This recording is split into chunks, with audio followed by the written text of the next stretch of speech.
श्री गिरिराज धरण की जय, गोवर्धन नाथ जी की जय, श्याम सुंदर श्री यमुने महारानी जी की जय, श्री वल्लभाधीश की जय, श्री गुसाई जी परम दयाल की जय। अब श्री आचार्य जी महाप्रभुन के सेवक बादरायण दास पुष्करणा ब्राह्मण स्त्री पुरुष सो मोरबी में रहते, तिनकी वार्ता को भाव कहते हैं। भाव प्रकाश। सो ये लीला में श्री ललिता जी की सखी हैं। इनको नाम श्रुति रूपा है और इनकी स्त्री को नाम गंगा है। वार्ता प्रसंग पहलो। सो मोरबी में एक पुष्करणा ब्राह्मण के घर जन्मे, तब माता पिता ने इनको नाम बादा धर्यो। पाछे जब श्री आचार्य जी महाप्रभुन के सेवक भये, तब श्री आचार्य जी महाप्रभु इनको नाम बादरायण दास धरे।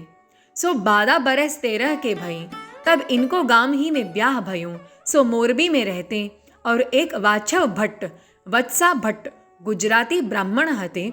सो गुजरात में रहते, श्री भागवत की कथा कही निर्वाह करते। सो वाछव भट्ट श्री द्वारिका श्री रणछोड़ जी के दर्शन को चले, तब मार्ग में मोरबी गांव आयो, तहाँ गए। तब बादरायण दास ने वाछव भट्ट को राखे अपने घर में। सो वाछव भट्ट के सेवक होई नाम पायो। पाछे घर में भट्ट पास श्री भागवत बादरायण दास ने संपूर्ण सुनियो। पाछे वाछव भट्ट तो श्री द्वारिका को गए। पाछे कछुक दिन में श्री आचार्य महाप्रभु श्री द्वारिका को पधारे। सो मोरबी गांव के बाहर एक बगीची में उतरे। तब मोरबी के सगरे वैष्णव श्री आचार्य जी महाप्रभु के दर्शन को आए, तामे बाधा हूँ आई। सो श्री आचार्य जी महाप्रभु वा समय श्री सुबोधनी जी की कथा कहे। सो भ्रमर गीत को प्रसंग ऐसो कहे, जो बाधा को मूर्छा आई गई। सो एक पहर में सावधान भय। तब बाधा के मन में कहे, जो वाछव भट्ट पास गए, संपूर्ण श्री भागवत सुनियो, परंतु ऐसो आनंद आयो नहीं। तब बाधा ने श्री आचार्य जी महाप्रभुन को दंडवत करी विनती करी, जो महाराज आप कृपा करी मोकु सेवक करिए। तब श्री आचार्य जी महाप्रभु कहे, जो तू वाछव भट्ट को सेवक तो है चुक्यो है, अब सेवक क्यों होत है, हम तो तुमको फिर सेवक न करेंगे। तब बाधा श्री आचार्य जी महाप्रभुन से विनती करी, अपने घर आई स्त्री सो कहो, जो श्री वल्लभाचार्य जी पधारे हैं, सो तो साक्षात भगवान ही है। भ्रमर गीत को प्रसंग कथा ऐसी कहे, सो मोको तो मूर्छा आई। पाछे मैं सेवक होन की विनती करी, सो आपने नाही करी। जो तू तो वाछव भट्ट को सेवक है, अब सेवक तो को न करेंगे, सो अब कैसे करिए। जो श्री आचार्य जी महाप्रभु सेवक करे तो कृतार्थ या ही जन्म में होए। तब स्त्री ने कही, तुमको विनती करते आई नहीं, मोकू ले चलो तो मैं विनती करूं।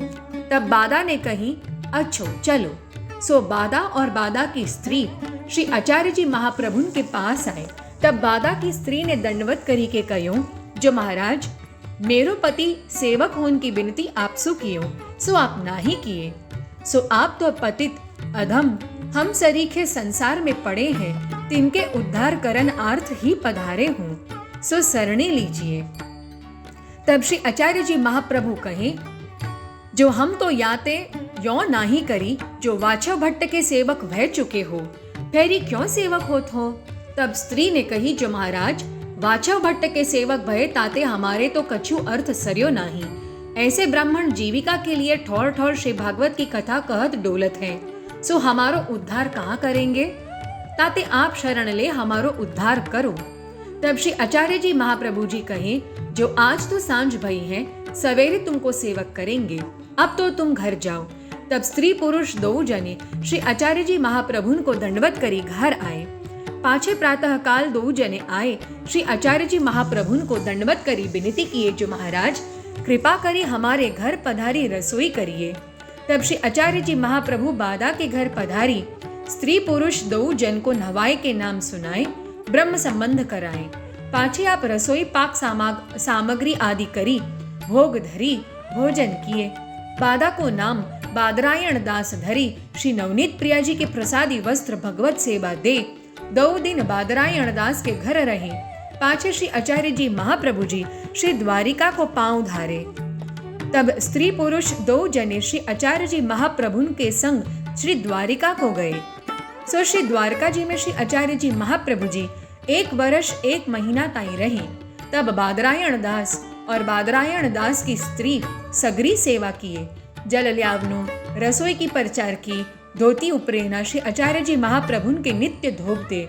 तब श्री आचार्य जी महाप्रभु जी प्रसन्न होई बादरायण दास सो कहे, तुम जाई स्त्री सहित घर में भगवत सेवा करो।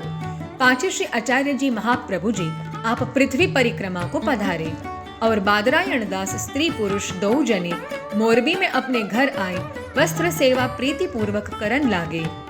तब श्री नवनीत प्रिया जी सानुभावता जनावन लागे। सो बादरायण दास स्त्री पुरुष दो जने श्री आचार्य जी महाप्रभुन के ऐसे कृपा पात्र भगवदीय हैं, ताते इनकी वार्ता कहाँ ताई कहिए। श्री वल्लभाधीश की जय।